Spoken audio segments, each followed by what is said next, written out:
Bonjour, dans cette nouvelle vidéo qui s'adresse à des élèves de première, il sera encore question de résoudre des équations du second degré. J'ai qualifié ces vidéos de niveau 1 car elles ne comportent pas de difficultés, il suffit simplement d'appliquer la propriété. Donc l'exercice qu'il faudra résoudre est le suivant, il faudra résoudre dans R les équations suivantes. Donc il y a 4 petites équations du second degré, d'inconnu x ou t, ce qui ne change pas grand-chose, avec peut-être aussi une racine carrée ici. Il n'y a rien de très compliqué, il suffit donc d'appliquer simplement la propriété qui permet donc de calculer les racines d'un trinôme du second degré. Donc je vous conseille d'appuyer sur pause, d'essayer de résoudre donc ces 4 équations, et simplement après de lire la suite de la vidéo afin d'avoir une correction si vous en sentez le besoin.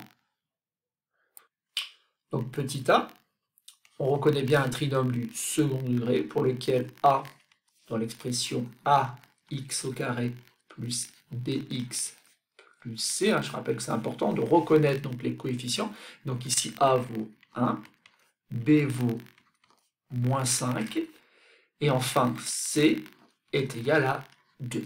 Donc vous savez très bien normalement, si vous avez bien revu votre propriété, qu'il faut donc calculer le discriminant, qui se note delta, et qui est égal à b carré, donc ça devient ici moins 5 au carré, moins 4 ac. Donc moins 4 fois 1 fois 2. Donc vous voyez bien ici que ça fait 25, et qui donc il va falloir enlever 4 fois 1 fois 2, donc il va falloir en 8, et on va tomber sur 17. 17 étant strictement plus grand que 0, vous devez donc vous rappeler qu'il existe donc ici deux solutions distinctes, que l'on note x1 et x2, et dont l'une est donnée par la formule moins b plus racine carrée de delta sur 2a. Donc ici, ça devient moins b, attention ici, ça devient moins 5, donc 5, plus racine carrée de 17, divisé par 2a. Et 2a, si ça fait 2.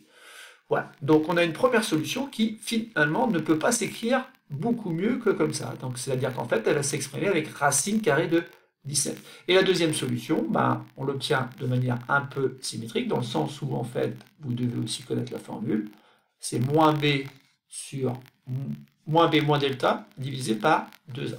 Ce qui devient donc ici 5 moins racine carrée de 17 sur 2a. Et donc voilà, donc on a fini. Il ne nous reste plus qu'à écrire donc les deux solutions. Les deux solutions, donc si on les range de la plus petite vers la plus grande, il est clair qu'ici, cette quantité-là, puisqu'on enlève racine carrée 17 à 5 et qu'on divise par 2, c'est plus petit que si on prend 5, qu'on rajoute racine carrée 17 et qu'on divise par 2. Voilà, c'est terminé pour la résolution de la première équation. On tombe sur deux nombres un peu compliqués, puisqu'ils s'expriment en fonction de racine carrée 17, mais c'est terminé. Donc deuxième équation, rien de très particulier, sauf que cette fois-ci, l'inconnu est noté avec la lettre t. Néanmoins, on a bien quelque chose de la forme ax au carré plus bx plus c, ou si vous voulez, quelque chose de la forme at au carré plus bt plus c. Donc le nombre inconnu n'est plus noté par la lettre x, c'est noté par la lettre t, mais ce n'est pas très grave. Donc a vaut 3, b, on l'a identifié à moins 8, et c vaut 2. Je continue donc à calculer mon discriminant, qui fait donc moins 8 au carré. Alors attention, si j'écris ça comme ça, je commets déjà une erreur, parce que c'est moins 8 le tout au carré. Donc faites très attention, ici il faut bien mettre le moins 8 au carré, sinon c'est faux. Moins 4 AC, donc ça fait 64, moins 4 fois 3, 12, fois 2, ça fait 24, et je trouve donc 40. 40 étant strictement supérieur ou égal à 0. Il existe là encore deux solutions distinctes. Donc la première que j'ai appelée x1, je l'obtiens en faisant moins b, alors de la même façon que tout à l'heure ici, faites très attention, donc moins b ça devient moins 8, donc 8, plus racine carrée de delta, donc plus racine carrée de 40, le tout sur 2a, autrement dit sur 6. Mais là, il y a quelque chose qui se passe par rapport à la première équation, c'est que lorsqu'on avait racine carrée de 7, on ne pouvait pas mieux faire. Mais racine carrée de 40, racine carrée de 40, on peut écrire ça de manière un peu plus simple. En effet, ici, je peux écrire que c'est racine carrée de 4 multiplié par 10. Et les propriétés sur la racine carrée me permettent d'écrire que c'est racine carrée de 4 multiplié par racine carrée de 10. Et donc que ça fait 2 racine carrée de 10. Alors ça, c'est pas inutile de le voir, puisque si j'écris donc 8 plus 2 racine carrée de 10, le tout divisé par 6, je vais pouvoir avoir une autre simplification du fait que je peux factoriser par 2 au numérateur. Ça devient donc 2 facteur de 4 plus racine carrée de 10, le tout sur 2 fois 3. Et donc je peux simplifier par 2 et ainsi obtenir donc 4 plus racine carrée de 10 sur 3. Et bien sûr, j'ai une deuxième solution, x2. x2, j'obtiens en faisant moins b, donc ça fait encore moins 8, sauf que cette fois-ci, ça va être moins racine carrée de delta, donc moins racine carrée de 40, le tout sur 6. Bon, là, je ne détaille pas plus, mais vous devez voir un petit peu ce qui va se passer. C'est qu'au lieu d'avoir 4 plus racine carrée de 10 divisé par 3, on va tout simplement avoir ici 4 moins racine carrée de 10 divisé par 3. Et donc, l'ensemble solution est composé là de deux nombres qui sont 4 moins racine carrée de 10 sur 3 et 4 plus racine carrée de 10 sur 3.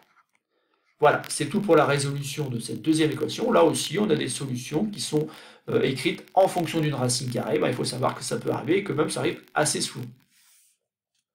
Passons maintenant donc à la troisième équation. Là encore, on a une équation d'inconnu t, c'est pas très grave, donc a vaut moins 7.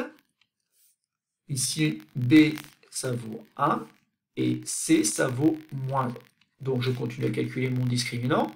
Donc ça fait 1 au carré, moins 4 fois a, donc fois moins 7, fois moins 1. Donc ça fait 1. Alors ici, 1, 2, 3 nombres négatifs. Donc quand je les multiplie entre eux, l'arrêt des signes me dit que ça donne moins. Moins combien? Moins 28. Résultat, discriminant est égal à moins 27. Même moins 27, c'est strictement inférieur à 0. Et donc la propriété du cours nous dit qu'ici, il n'y a pas de solution. Et donc l'ensemble solution, c'est l'ensemble vide. Donc c'est terminé pour la troisième équation. On peut donc passer à la dernière équation. Une équation d'inconnu x avec racine carrée de 12 qui peut peut-être faire peur. On va voir que ce n'est pas très gênant. Donc a, ça vaut 3. B est égal à racine carrée de 12. Et enfin, c vaut 1. On calcule le discriminant. Donc le discriminant, c'est b carré. Donc ça fait racine carrée de 12 au carré moins 4 ac. Bon, racine carrée de 12 au carré, par définition, ça donne 12. Et donc 12 ici, moins 12, va donner 0. Donc le discriminant est égal à 0. La propriété du cours nous dit qu'il y a une unique solution. Et que cette solution est donnée donc par x0 est égal à moins b sur 2a. Donc ça fait moins racine carrée de 12 sur 2a. 2a, ça fait 6. Voilà une première possibilité pour écrire le nombre de solutions. Mais, encore une fois, racine carrée de 12, peut-être qu'on peut l'écrire de manière plus simple. En effet, racine carrée de 12, c'est racine carrée de 4 fois 3, qui est égal à racine carrée de 4 multiplié par racine carrée de 3, qui est donc égal à 2 racine carrée de 3. Et ainsi, ma solution, je vais pouvoir écrire que c'est moins 2 racine carrée de 3 sur 6. Et là, vous voyez la simplification par 2. Et donc, ça fait moins racine carrée de 3 sur 3. Il ne reste plus qu'à écrire l'ensemble solution, qui est ici constitué d'un seul nombre, le nombre moins racine carrée de 3 sur 3. Voilà, c'est tout pour cette petite vidéo. C'est une petite vidéo où on a fait un petit exercice d'entraînement pour résoudre des équations. On y a vu les trois cas de figure, le cas où le discriminant est strictement plus grand que 0, le cas où le discriminant est égal à 0, mais aussi une fois le cas où le discriminant est inférieur à 0, et auquel cas il n'y a pas de solution.